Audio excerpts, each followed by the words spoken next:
मेरा नाम सिया है। गांव की धूल और खेतों की महक छोड़कर जब मैं शहर में आई तो मेरे पास सिर्फ मेरे सपने और पेट की भूख थी। किस्मत ने मुझे शहर के सबसे आलीशान अस्पताल में सफाई कर्मचारी की नौकरी दिला दी। सफ़ेद कपड़े पहनकर जब मैं अस्पताल के गलियारों में झाड़ू लगाती तो लोग मुझे देखते भी नहीं थे, जैसे मेरा कोई वजूद ही न हो। उस दिन दोपहर का वक्त था।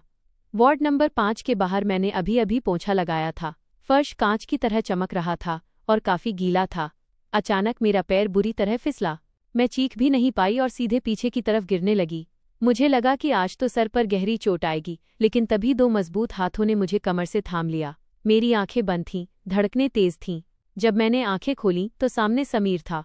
समीर, उस अस्पताल के मालिक का इकलौता वारिस। उसकी भूरी आंखें सीधे मेरी आंखों में झांक रही थीं। संभल कर सिया, अगर तुम्हें कुछ हो जाता तो अस्पताल का ये फर्श कौन चमकाता? उसने एक शरारती मुस्कान के साथ कहा। वो पल, जैसे वक्त थम गया हो। समीर ने मुझे सीधा खड़ा किया और मेरे कपड़ों से धूल झाड़ने लगा। मैं शर्म से लाल हो गई। कहाँ वो इतना बड़ा रईस और कहाँ मैं एक मामूली सफाई वाली। उस दिन के बाद समीर का अंदाज बदल गया। वो रोज किसी न किसी बहाने मेरे पास आता। कभी मेरे लिए जूस ले आता तो कभी चुपके से मेरी हथेली पर चॉकलेट रख देता। मुझे डर लगता था। गांव की परवरिश ने सिखाया था कि बड़ी गाड़ियों वाले लोग अक्सर छोटी झोपड़ियों का तमाशा बनाते हैं, पर समीर ने मुझे अपनी मीठी बातों के जाल में ऐसा फंसाया कि मुझे सब सच लगने लगा। एक शाम जब अस्पताल की छत पर ठंडी हवा चल रही थी, समीर मेरे बहुत करीब आया। उसने मेरा हाथ पकड़कर चूम लिया। सिया, मैं तुम्हें इस गरीबी से निकालना चाहता हूँ।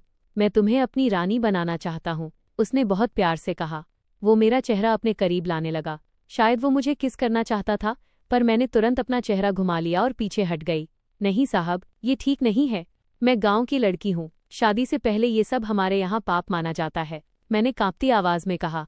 समीर ने बुरा नहीं माना, बल्कि मुस्कुराकर बोला, तुम्हारी यही सादगी तो मेरा दिल जीत लेती है सिया। मैं इंतजार करूंगा।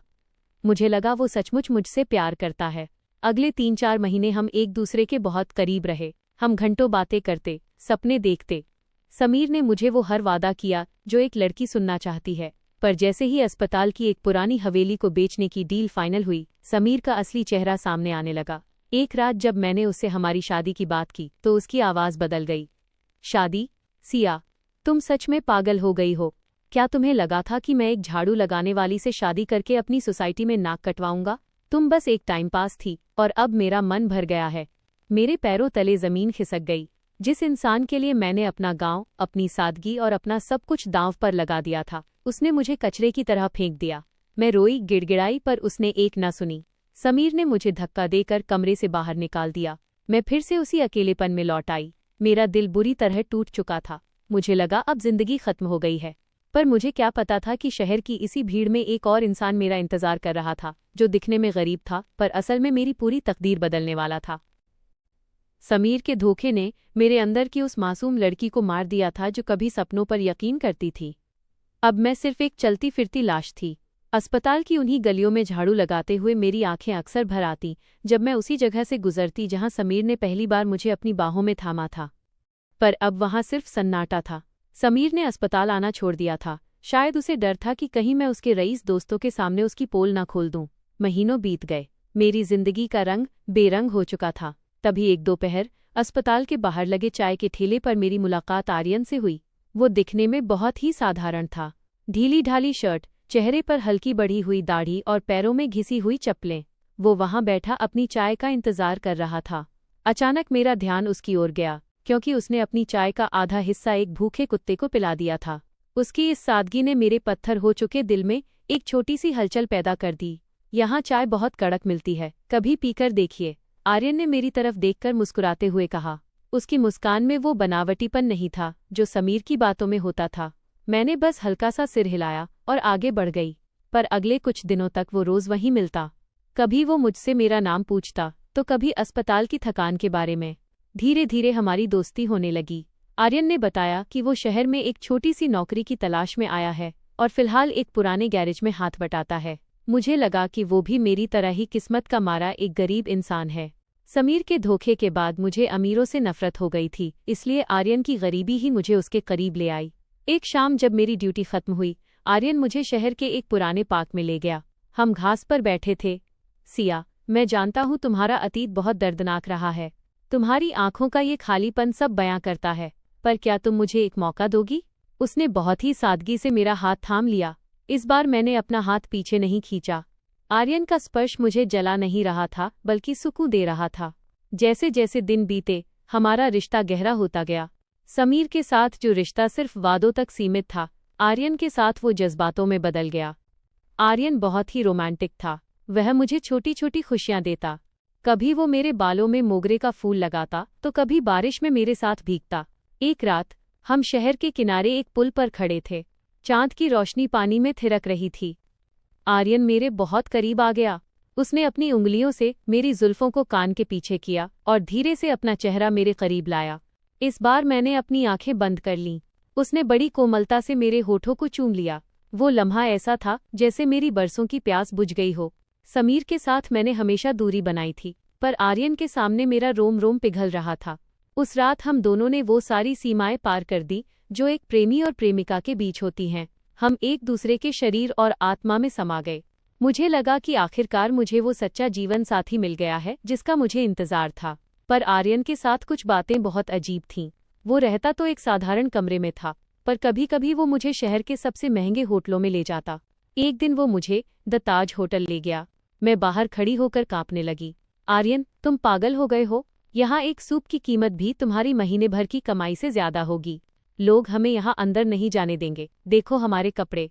आर्यन ने बस मुस्कुराकर मेरा हाथ कसकर पकड़ा। सिया, तुम बस मेरी आंखों में देखो। दुनिया क्या कहती है उसकी परवाह मत करो। हम अंदर गए। वेटर और मैनेजर आर्यन को देखकर ऐसे चौंक रहे थे जैसे उन्होंने कोई भूत देख लिया हो, पर आर्यन ने उन्हें इशारे से चुप रहने को कहा।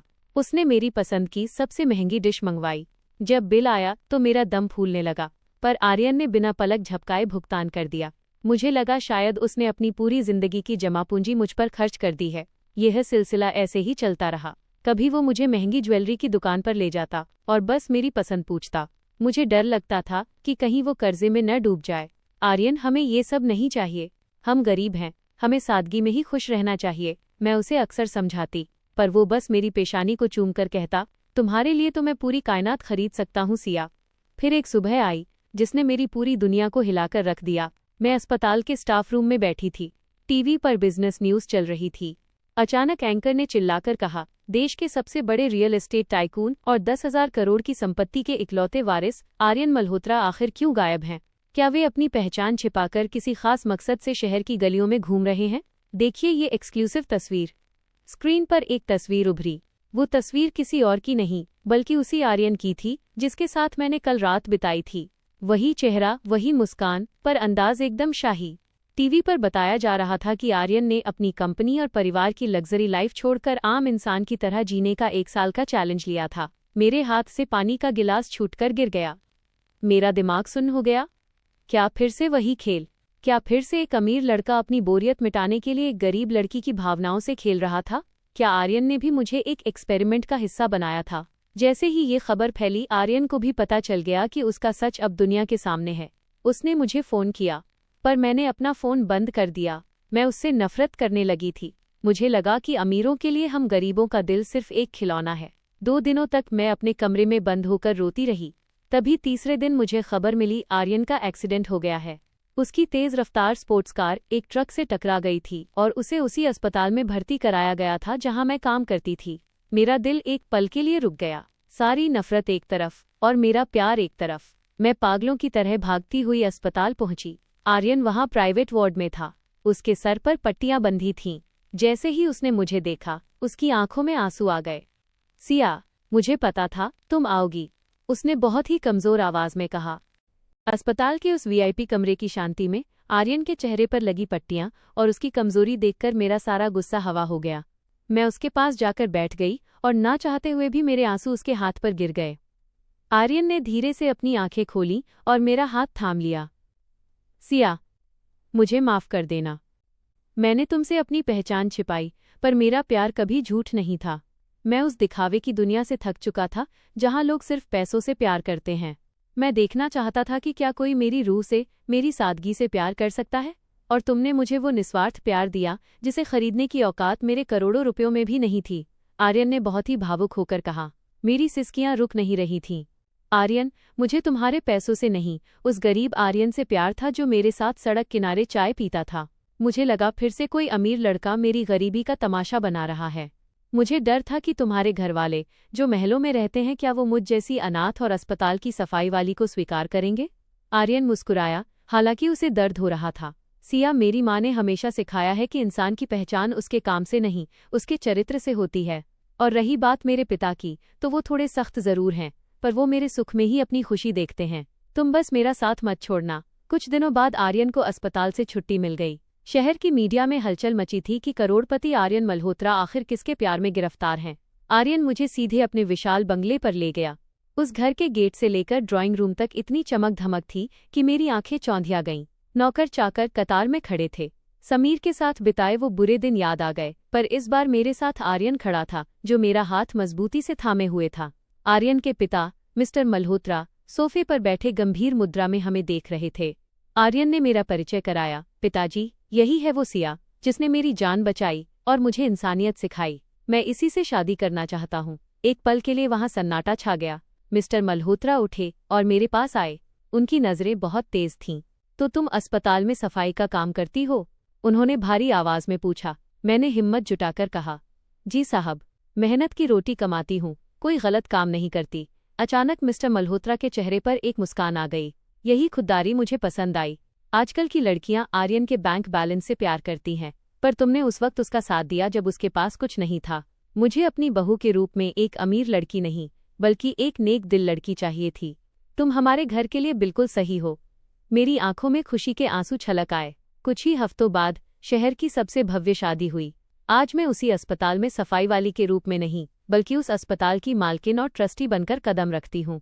समीर, जिसने मुझे धोखा दिया था, उसे उसके पिता ने उसकी बदतमीजियों की वजह से जायदाद से बेदखल कर दिया था। एक दिन वो मुझे उसी अस्पताल के बाहर बदहाल हालत में मिला। उसने मुझसे माफ़ी मांगी, पर मैंने उसे बस इतना ही कहा, समीर, गरीबी इंसान की मजबूरी हो सकती है, पर उसका चरित्र नहीं। काश तुमने उस दिन दिल देखा होता, दौलत नहीं। आज मैं और आर्यन बहुत खुश हैं।